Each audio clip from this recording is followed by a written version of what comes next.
Born Under a Bad Sign.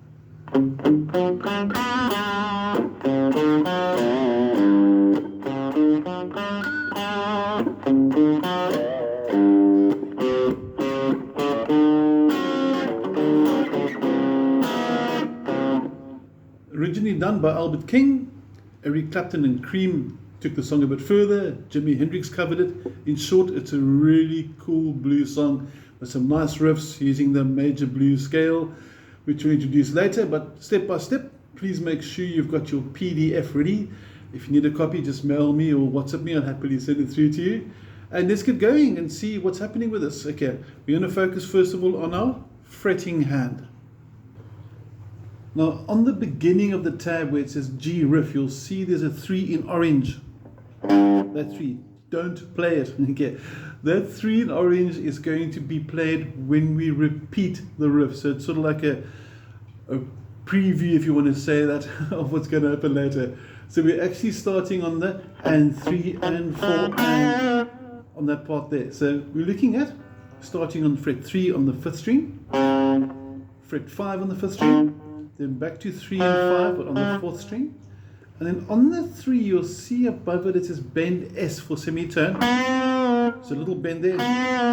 So it's and then onto the 5. And in context. And a pinch harmonic sounds pretty cool as well. I think Clapton was a little bit generous with his pinch harmonics, which I think is really, really nice, by the way. So try pinch harmonic. Without it, it should sound like this. And the second part's going to start off after a little gap. 3, 5, 3, and they come down to fret 6 on the 6th string. Little bend as well. It says bend semitone above it. Now some tabs take that and they put it over here by fret 1. So you can do that last riff one of two ways. You can go, or you can go. I don't like the hand movement. I find it unnecessary, but that's an opinion, not a fact. Okay, so let's take the whole riff through now, slow motion, and we're going to play it through twice. And remember, it comes in on the and after the 2. So it's 1 and 2 and 3 and 4 and 1.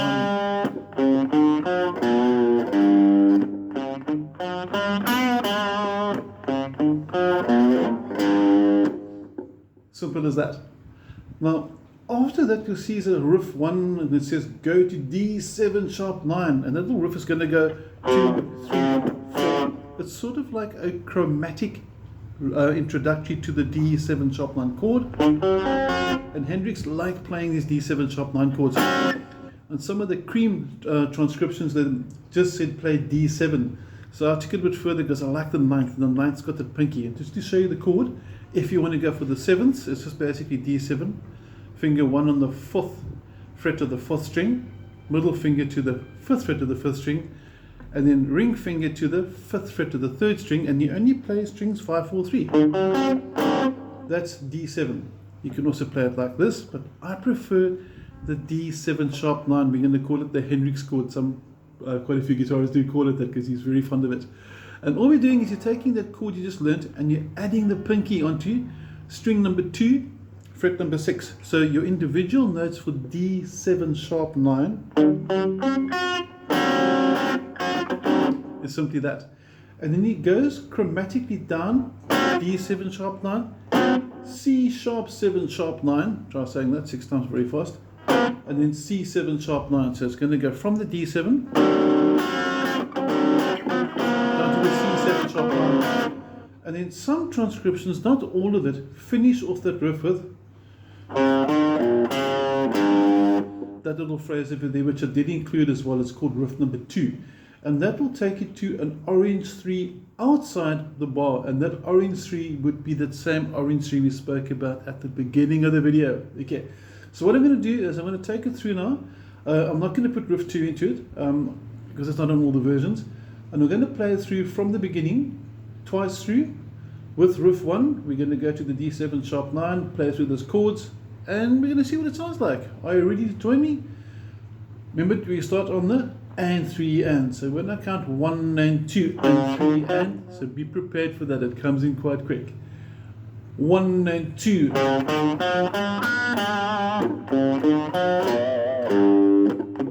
And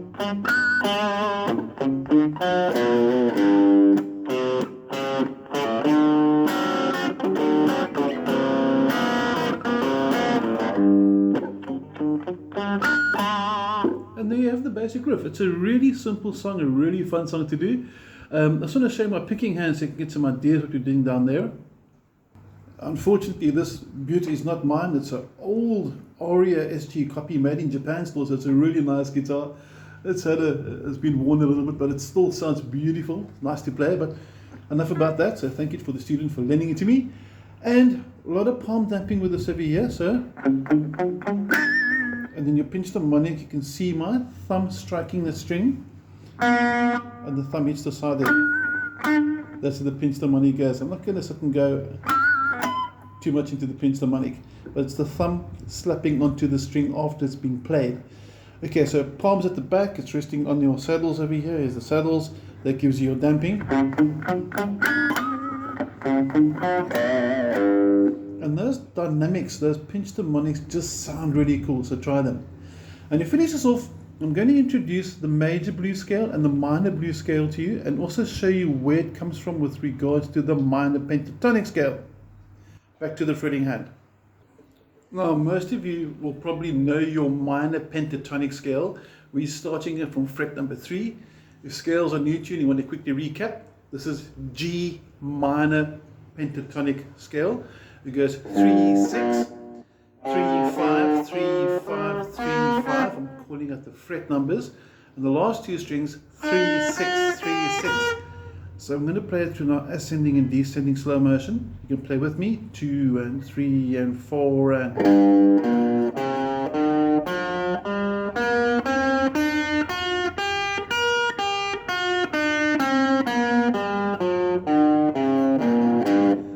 And then the minor blues scale has got the flattened fifth note. Now we're not going to get into the theory of it, but if you hear someone talking about a flattened fifth note, they're referring to the note that changes the minor pentatonic to the minor blues. It sounds like this.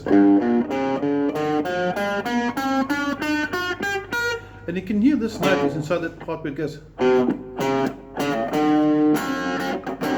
can hear that note there. So your minor blues scale one more time through. 3, 6, 3, 4, 5, 3, 5, 3, 5, 6. And then the rest is stuck to pentatonic. Now the major blues scale has got this note, which is the major third and the minor third for those that have got a little bit of music background. So it's quite an interesting scale because it's actually a minor feel to it, but it's got a major third as well as a minor third note inside it. So here we get the major blues scale. 3, 5, 2, 3, 5.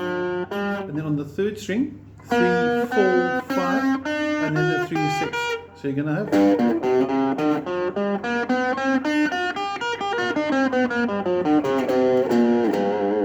And you can actually hear this note when it goes. That is that note there. So it's bending this note to sound like your major blues note. And also when he does that same riff, he's actually combining the major blues scale with the minor blues scale, because there's no law that says you can't do this. And this is the major blues and the minor blues. Not playing the whole scale, just giving you an idea of the important notes, and now I'm going to combine them.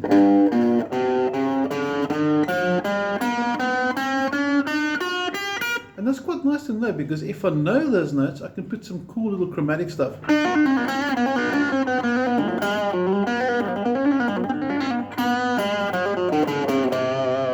Nice to sit and add some little extras into your playing.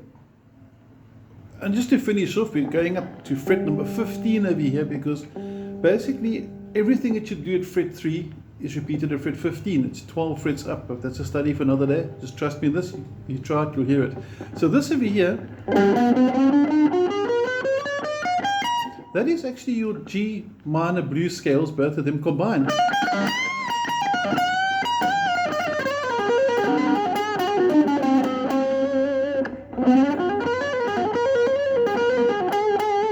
You get little minor thirds or minor blues scales with a major blues scale. minor blues. It's quite sneaky, sort of trying to talk about them, play them at the same time. But what I'm trying to demonstrate is you can combine them. There's no rule that says you have to stay pentatonic.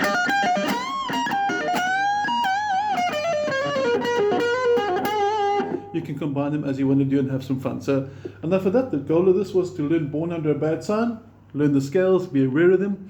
Other videos on our site are going to have all the other interesting things, exercises, etc., and how to improvise, key recognition, and lots of theory. But I'm talking too much, so have an awesome week. Enjoy Born Under a Bad Sign. Take care.